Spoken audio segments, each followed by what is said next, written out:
ก็สบายดีทุกคนเนาะอ่าก่อนหน้านี้เขาได้ลงคลิปนี้ไปเนาะคลิปนี้นี่ก็คือเป็นกระดาษธนาคารการค้าพาหุ้นออกมาเนาะในวันที่29เดือน4นี่แหละซึ่งเฮ็ดให้หลายๆคนสนใจเนาะคอยก็บอลอนไปตอบคำถามของแต่ละคนเนาะมันบ่ไหวก็เลยว่าอัดคลิปนี้ขึ้นมาเพื่อเป็นการตอบคำถามทุกคนที่ถามเข้ามาเนาะคือตัวอย่างท้าวทิพพะสาครเนาะใช้สงครามในปัญหามว่าอธิบายให้ละเอียดหลายกว่านี้แน่เนาะที่ใช้ระดับองค์กรระดับนี้ใช้ภาษาที่ชัดเจนหลายกว่านี้เนาะหรือว่าง่ายๆก็คือให้ใช้ภาษาที่ระดับหากง่ายเข้าใจเนาะเพิ่นบอกว่าเพิ่นก็เป็นผู้หนึ่งที่เป็นอ่าก็เป็นลูกค้าของธนาคารนี่เนาะหรือว่าอาซุกี้เนาะซื้อสินสดสินะขายสินสดเนาะบอกหลายๆคำถามเนาะที่มันเป็นใกล้เคียงกันเนี่ยแหละจะร่วมมาตอบทีเดียวกันเนาะบอกคำถามต่างๆเหล่านี้ขึ้นมาเนาะ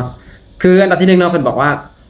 ใส่ภาษาเนาะครับอธิบายอีกได้ให้เพื่อว่าจะได้เข้าใจหลายขึ้นนะและจะบอกว่า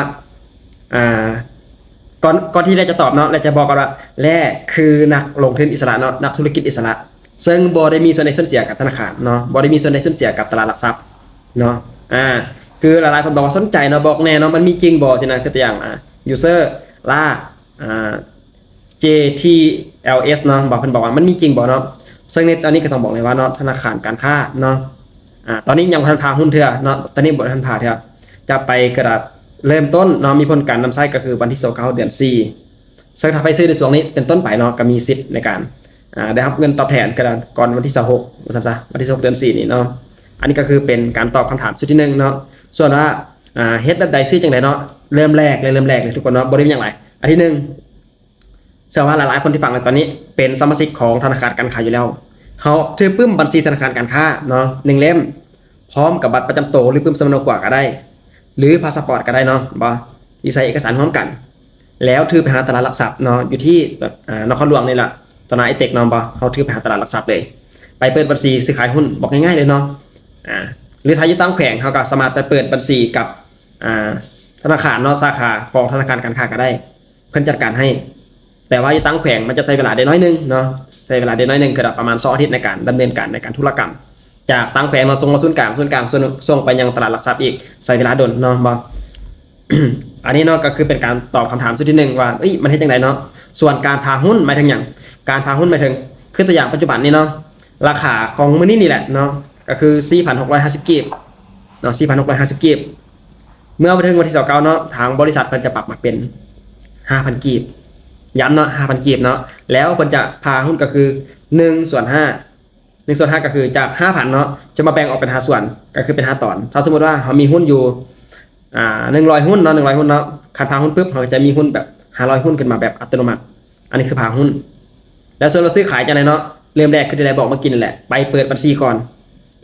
เนาะส่วนวิธีการซื้อขายจังได๋เดี๋ยวแรกมีคลิปไว้แล้วใน YouTube เนาะได้เฮ็ดป่าไว้แล้วถ้าใครอยากรู้ก็ติดตามคลิกเข้าไปที่โปรไฟล์เนาะมันก็จะมีลิงก์ทาง YouTube ไปเบิ่งได้เลยส่วนวิธีการซื้อขายเนาะแลเฮ็ดไปแล้วย้ำอีกครั้งนึงเนาะบ่ได้มีส่วนได้ส่วนเสียอย่างทั้งสิ้นเลยเฮ็ดคลิปนี้ออกมาเพื่อว่าจะแบ่งปันให้คนลาวหลายๆคนได้รู้จักเกี่ยวกับการซื้อขายหุ้นเป็นแนวใดเนาะและบ่ได้มีส่วนได้ส่วนเสียเพราะแรกก็เป็นนักลงทุนอิสระเนาะนักธุรกิจอิสระบ่ได้ขึ้นกับตลาดหลักทรัพย์บ่ได้ขึ้นกับองค์กรใดเนาะแล้วส่วนอีกยูเซอร์นึงเพิ่นเขียนยูเซอร์7แต่งเนาะยูเซอร์7แต่งนี่ก็เพิ่นบอกว่าเริ่มต้นซื้อเนาะใช้เงินจากร้านอันนี้เนาะต้องบอกเลยว่าเริ่มต้นซื้อใช้เงินจากร้านเนาะเงินหลักแสนก็เริ่มซื้อได้แล้วเป็นหยังเก็บบอกหลักแสนเพราะว่าอยู่ลาวเนาะมันบ่ได้มีบริษัทใดเลยปัจจุบันนี้เนาะบ่ได้มีบริษัทใดเลยที่มีมูลค่าเนาะซื้อขายหุ้นต่อหุ้นเนาะถึงหลัก10,000กีบเนาะก็คือมันแค่หลักพันเนาะหลักพันซื่อบางบริษัทก็3,000 4,000เนาะบางบริษัทก็300 400คือตัวอย่างของธนาคารการค้าปัจจุบันนี้1หุ้นเนาะเท่ากับราคาอยู่ที่ 4,650 กีบ 4,650 กีบเนาะถ้าต้องการซื้อขายเนาะขั้นต่ำในการซื้อขายก็คือ100หุ้นเพิ่นจึงอนุมัติซื้อขายเนาะขั้นต่ำ100หุ้นนั่นแสดงว่าเฮามีเงิน 465,000 เฮาก็สามารถซื้อขายได้แล้วเห็นบ่ถ้าต้องการอะไรกว่านั้นเนาะเฮาก็คูณจำนวนที่ต้องการซื้อเข้าไปก็คือมันจะปรับเนาะก็คือบ่มีขายแบบ250 300350สิบ่มีเนาะก็คือมันจะมีขายแบบ100 200ก็คือเป็นเลขแบบนี้ไปหรือเป็น 1,000 2,000 แล้วแต่เนาะแล้วแต่จำนวนเงินที่เราต้องการซื้อขายอันนี้ก็คือเริ่มต้นซื้อจังได๋เห็นบ่อันนี้ก็เป็นการตอบคำถามเนาะและส่วนอีกตัวสุดท้ายเนาะตัวสุดท้ายนี่เป็นคอมเมนต์ของน้อยไซทาจันวิวันต่อเนาะเพิ่นบอกว่าโอ้อันนี้เป็นการเปิดโอกาสให้มีอาชีพเนาะเพิ่นว่าหลอกให้ฮักแล้วส่วนไปซื้อหุ้น แล้วก็เพิ่นก็เอาใส่อีโมจิมาประมาณฮ่าๆๆเนาะอีตนคนรวยถวยประมาณนี้เนาะต้องบอกเลยว่าเนาะส่วนว่ามีสาชีพหรือบ่มีสาชีพเนาะอันนี้บ่ฮู้คือกันแต่สำหรับแรกและแค่แบ่งปันอยากจะให้ทุกคนได้ฮู้พร้อมกันซื่อๆเนาะส่วนว่าอยากจะลงทุนหรือบ่ลงทุนเนาะละเอียดที่สุดเนาะติดต่อไปหาตลาดหลักทรัพย์หรือธนาคารการค้าก็ได้เนาะเพิ่นจะบอกข้อมูลทางแบบละเอียดแต่ถ้าอยากต้องการจะเรียนรู้กับค่อยก็สามารถสอนให้ได้ถ้าค่อยจะมีส่วนใดส่วนเสียจากเรื่องนี้เนาะมีแค่เรื่องเดียว